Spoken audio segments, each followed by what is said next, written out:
ഇന്ന് ഞാൻ നിങ്ങളുടെ മുമ്പിൽ ഒരു പുതിയ കഥയുമായി എത്തുകയാണ്. എൻ്റെ കഥയുടെ പേര് തവള രാജകുമാരി.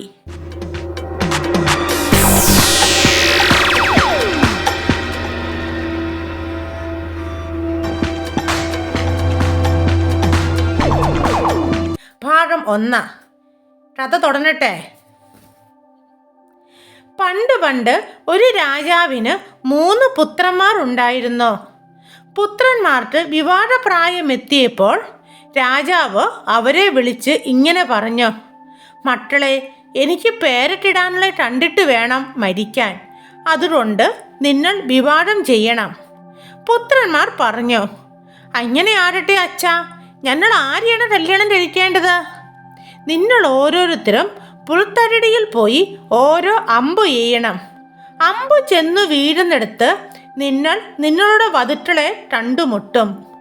മക്കൾ 3 പേരും പിതാവിനെ വന്ദിച്ചിട്ട് ഓരോ അമ്പും എടുത്തുകൊണ്ട് പുൽത്തരടിയിലേക്ക് പോയി. അവിടെ അവർ ഞാൻ വലിച്ചു അമ്പെയ്തു. മൂത്ത മകൻ്റെ അമ്പു ചെന്ന് വീണത് ഒരു പ്രഭുവിൻ്റെ മുറ്റത്താണ്. പ്രഭുവിൻ്റെ മകൾ അമ്പു കയ്യിലെടുത്തു. രണ്ടാമത്തെ മകൻ്റെ അമ്പു പതിച്ചത് ഒരു കച്ചവടക്കാരൻ്റെ വീട്ടുമുറ്റത്തായിരുന്നു. കച്ചവടക്കാരൻ്റെ പുത്രി അതെടുത്തു. എന്നാൽ ഇളയ മകനായ ഇവാൻ രാജകുമാരൻ്റെ അമ്പ് പാഞ്ഞുപോയി എവിടെയോ അപ്രത്യക്ഷമായി. രാജകുമാരൻ അതന്വേഷിച്ച് വളരെ ദൂരം നടന്നു. ഒടുവിൽ അവനൊരു ചതുപ്പു നിലത്തിലെത്തിച്ചേർന്നു. അവിടെ ഒരു ഇലയിൽ തൻ്റെ അമ്പും കടിച്ചു പിടിച്ചുകൊണ്ട് ഒരു തവള ഇരിക്കുന്നത് രാജകുമാരൻ കണ്ടു. ഇവാൻ രാജകുമാരൻ തവളയോട് ഇങ്ങനെ പറഞ്ഞു: തവളെ, എൻ്റെ അമ്പ് മടക്കിത്തരൂ. രാജകുമാരനെ അത്ഭുതപ്പെടുത്തിക്കൊണ്ട് തവള പറഞ്ഞു: അമ്പ് ഞാൻ മടക്കിത്തരാം, പക്ഷേ താങ്കൾ എന്നെ കല്യാണം കഴിക്കണം. ഞാൻ എങ്ങനെയാണ് ഒരു തവളയെ കല്യാണം കഴിക്കുന്നത്? രാജകുമാരൻ ചോദിച്ചു. എന്തു ചെയ്യാം, എന്നെ കല്യാണം കഴിക്കണമെന്നതാണ് അണ്ണയുടെ തലയിലെഴുത്ത്. തവള മറുപടി പറഞ്ഞു. ഇവാൻ രാജകുമാരന് കഠിനമായ ദുഃഖവും നിരാശയും തോന്നിയെങ്കിലും മറ്റു മാർഗമൊന്നുമില്ലായിരുന്നു. അവൻ തവളയെ എടുത്ത് കൊട്ടാരത്തിലേക്ക് കൊണ്ടുപോയി. രാജാവ് 3 പേരുടെയും വിവാഹങ്ങൾ ആഘോഷപൂർവ്വം നടത്തി. മൂത്ത മകൻ പ്രഭുകുമാരിയെ വിവാഹം ചെയ്തു. രണ്ടാമൻ കച്ചവടക്കാരൻ്റെ പുത്രിയെ വിവാഹം ചെയ്തു. പാവം ഇവാൻ രാജകുമാരൻ തവളയെ വിവാഹം ചെയ്യേണ്ടി വന്നു. ഒരു ദിവസം രാജാവ് പുത്രന്മാരെ വിളിച്ചു പറഞ്ഞു: നിങ്ങളിൽ ആരുടെ ഭാര്യയ്ക്കാണ് തുന്നൽ പണിയിൽ കൂടുതൽ വൈദഗ്ധ്യം എന്ന് ഞാൻ നോക്കട്ടെ. നാളെ നേരം വെളുക്കുമ്പോഴേക്കും അവർ ഓരോരുത്തരും എനിക്ക് ഓരോ കുപ്പായം തുന്നിത്തരണം. പുത്രന്മാർ അച്ഛനെ വന്ദിച്ചിട്ട് അവിടെ നിന്നും പുറപ്പെട്ടു. ഇവാൻ രാജകുമാരൻ വീട്ടിൽ ചെന്ന് ദുഃഖിതനായി ഒരു മൂലയിൽ ഇരുന്നു. തവള ചാടി അദ്ദേഹത്തിൻ്റെ അടുത്തെത്തി ചോദിച്ചു: ഇവാൻ രാജകുമാര, നിന്നിട്ട് എന്താണ് ഇത്ര ദുഃഖം? എന്തെങ്കിലും ആപത്തിൽ അകപ്പെട്ടോ?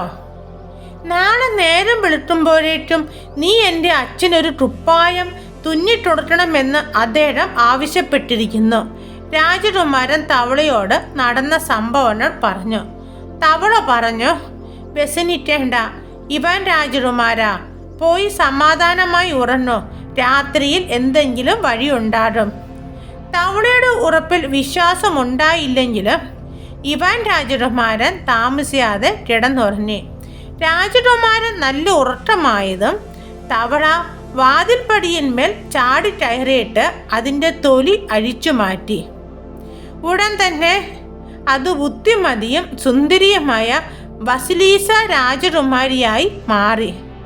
രാജകുമാരി തൻ്റെ കൈകൾ കുട്ടിക്കൊണ്ട് വിളിച്ചു പറഞ്ഞു: പ്രിയ ദാസിമാരെ, വേഗം തയ്യാറെടുത്തു, പണിയെടുത്തു.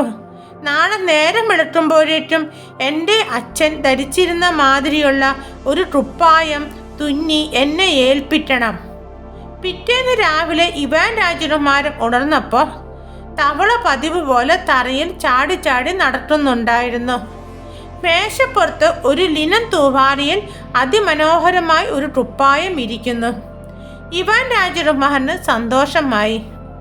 അവൻ കുപ്പായം എടുത്തുകൊണ്ട് പിതാവിൻ്റെ അടുത്തേക്ക് തിരിച്ചു. അവൻ അവിടെ എത്തിയപ്പോൾ രാജാവ് മറ്റു 2 പുത്രന്മാരുടെ സമ്മാനം സ്വീകരിക്കുകയായിരുന്നു. മൂത്ത മകൻ കൊണ്ടുചെന്ന കുപ്പായം നോക്കിയിട്ട് രാജാവ് പറഞ്ഞു, എൻ്റെ ഭൃത്യന്മാരിൽ ഒരുത്തനിടാൻ കൊള്ളാം. രണ്ടാമത്തെ മകൻ കൊണ്ടുചെന്ന കുപ്പായം നോക്കിയിട്ട് അദ്ദേഹം പറഞ്ഞു, ഇത് വല്ല കുളിപ്പുരയിലും ഉപയോഗിക്കാനേ കൊള്ളൂ. ഇവാൻ രാജകുമാരൻ കുപ്പായം നിർത്തിവെച്ച് സ്വർണവും വെള്ളി നൂലും കൊണ്ട് ചിത്രവേലകൾ തുന്നിപ്പിടിപ്പിച്ചിട്ടുള്ള ആ കുപ്പായം ഒന്ന് നോക്കിയിട്ട് രാജാവ് സന്തോഷത്തോടെ പറഞ്ഞു, ഇത് നല്ലൊരു കുപ്പായമാണ്. വിശേഷ അവസരങ്ങളിൽ ഞാൻ ഇത് ധരിക്കും.